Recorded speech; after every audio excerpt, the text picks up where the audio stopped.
Assalamualaikum warahmatullahi wabarakatuh. Perkenalkan, nama saya Anissa Rosita dari kelompok 11 NIM 190210301003 Pendidikan Ekonomi kelas A.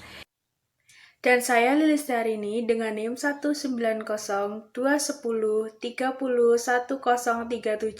Pendidikan Ekonomi kelas A. Kami di sini akan menjelaskan mengenai eksternalitas. Eksternalitas merupakan segala bentuk dampak yang dirasakan oleh pihak luar, baik orang atau kelompok, pada kegiatan konsumsi atau produksi tanpa adanya kompensasi atau imbalan. Apabila dampak yang dirasakan menguntungkan, disebut dengan eksternalitas positif. Jika bersifat merugikan, maka disebut dengan eksternalitas negatif. Dengan adanya eksternalitas, keseimbangan pasar dapat berkurang dan pasar menjadi tidak efisien. Eksternalitas dan efisiensi pasar. Pasar dikatakan efisien apabila konsumen dan produsen dapat memaksimalkan keuntungan. Harga yang terbentuk merupakan keseimbangan penawaran dan permintaan di pasar, serta kuantitas yang diproduksi memaksimalkan surplus produsen dan konsumen. Jika tidak ada eksternalitas, maka pasar dikatakan efisien. Sebaliknya, apabila terdapat eksternalitas, pasar tidak dapat memaksimalkan total keuntungan secara keseluruhan. Karena ada pihak lain yang tidak terlibat dalam transaksi jual-beli yang menerima akibat. Jenis eksternalitas ada 4. Yang pertama, produsen terhadap produsen lain, yaitu aktivitas yang mengakibatkan terjadinya perubahan atau pergeseran fungsi produksi dari produsen.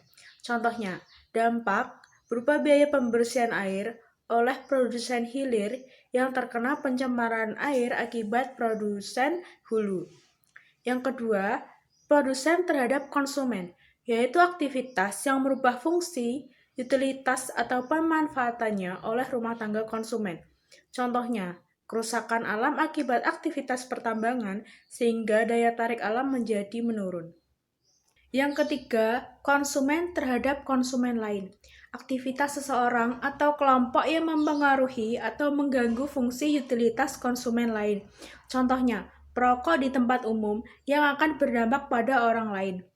Yang keempat, konsumen terhadap produsen, yaitu aktivitas konsumen yang mengganggu fungsi produksi suatu produsen. Contohnya, limbah rumah tangga yang dibuang sembarangan ke sungai sehingga terdapat produsen yang terganggu sebab pemanfaatan air tersebut. Eksternalitas terdapat 2, yaitu eksternalitas positif dan negatif. Analisa fenomena eksternalitas dapat dilakukan dengan memanfaatkan grafik supply and demand. Dan terdapat tambahan garis private cost and social cost. Private cost yaitu biaya yang ditanggung oleh produsen ketika melakukan konsumsi atau produksi. Social cost yaitu biaya yang ditanggung oleh masyarakat ketika ada yang melakukan konsumsi atau produksi. Eksternalitas negatif. Eksternalitas yang menimbulkan kerugian bagi pihak luar. Sebagai contoh, pabrik aluminium yang menghasilkan polusi sehingga dapat mengganggu kesehatan. Akibat eksternalitas, biaya produksi aluminium bagi masyarakat lebih besar daripada biaya bagi produsen. Untuk setiap unit aluminium yang diproduksi, biaya sosialnya meliputi biaya pribadi produsen aluminium, ditambah dengan biaya orang lain yang menerima pengaruh negatif berupa polusi.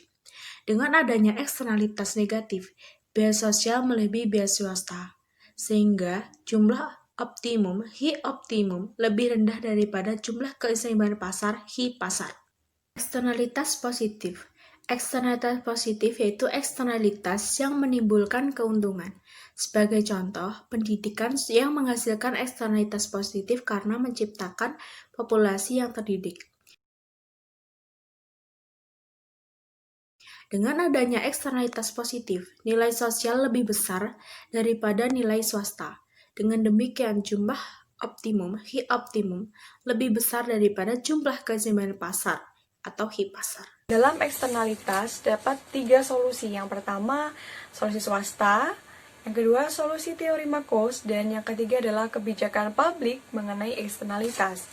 Dalam solusi swasta, untuk eksternalitas, Eksternalitas cenderung membuat pasar menjadi tidak efisien karena warga dapat ikut andil dalam mengurangi eksternalitas dengan membuat solusi swasta.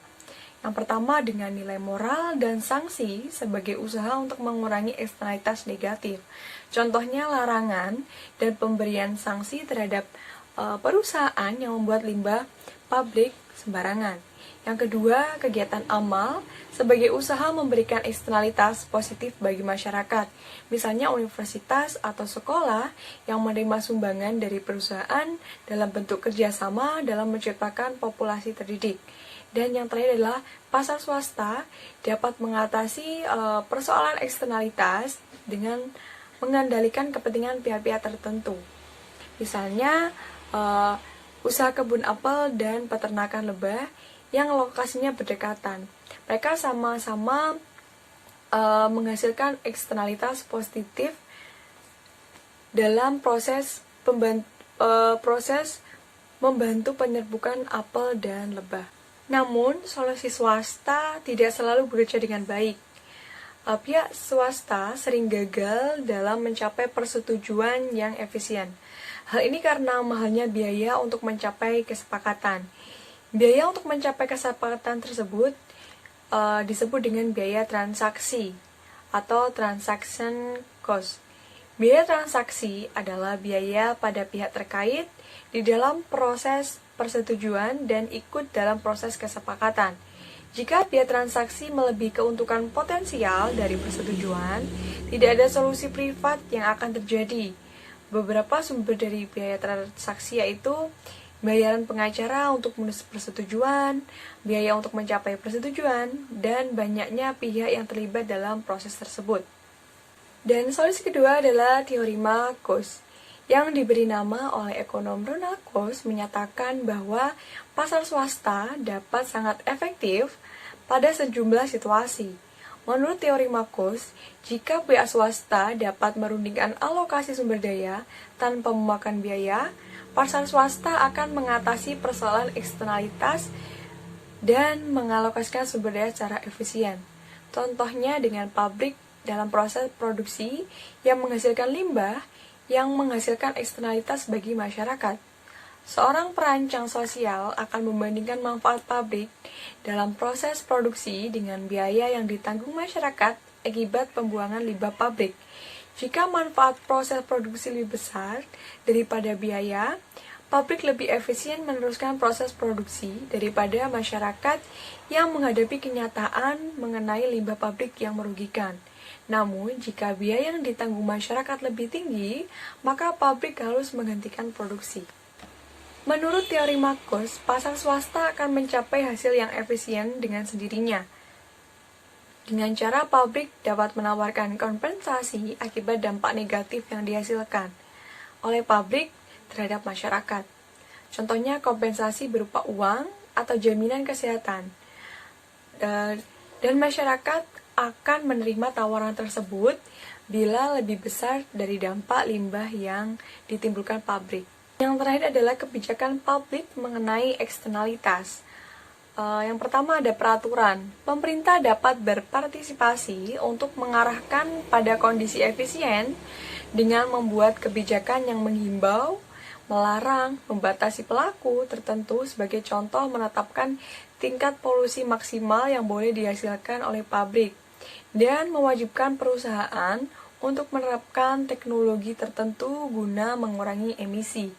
Dan yang ketiga adalah pajak Pigovian dan subsidi. Dalam merespon eksternalisasi, pemerintah dapat mengatur perilaku, tetapi menerapkan kebijakan berbasis pasar untuk menyelaraskan insentif swasta dengan efisiensi sosial. Sebagai contoh, pemerintah dapat menginternalisasikan eksternalitas dengan menarik pajak atau kegiatan yang memiliki eksternalitas negatif dan menyubsidi kegiatan yang memiliki eksternalitas positif. Pajak yang dikenakan untuk memperbaiki pengaruh eksternalitas negatif disebut dengan pajak Pigovian. Dan kebijakan publik untuk eksternalitas yang ketiga adalah kebijakan rencana tata ruang wilayah atau kota. Penyusunan kebijakan rencana tata ruang wilayah atau kota merupakan bentuk intervensi pemerintah guna meminimalkan eksternalitas negatif akibat pemanfaatan ruang perkotaan secara berlebihan. Pemerintah berasumsi bahwa apabila kebijakan tata ruang dipatuhi, maka dapat meminimalkan eksternalitas negatif seperti banjir, kemacetan, dan lain-lain. Dengan demikian, rencana tata ruang seharusnya dianggap sebagai public good yang dibutuhkan oleh semua warga dalam rangka meminimalisir eksternalitas negatif akibat transaksi atau pemanfaatan ruang wilayah atau perkotaan oleh berbagai pihak. Sebagai public good, kebijakan penataan ruang wilayah atau kota seharusnya memiliki sifat non-excludable dan non-rivalry, dalam arti semua warga seharusnya dapat secara bebas mengakses rencana tata ruang tersebut. Sekian dari kelompok kami, kurang lebihnya kami mohon maaf. Akhir kata, wassalamualaikum warahmatullahi wabarakatuh.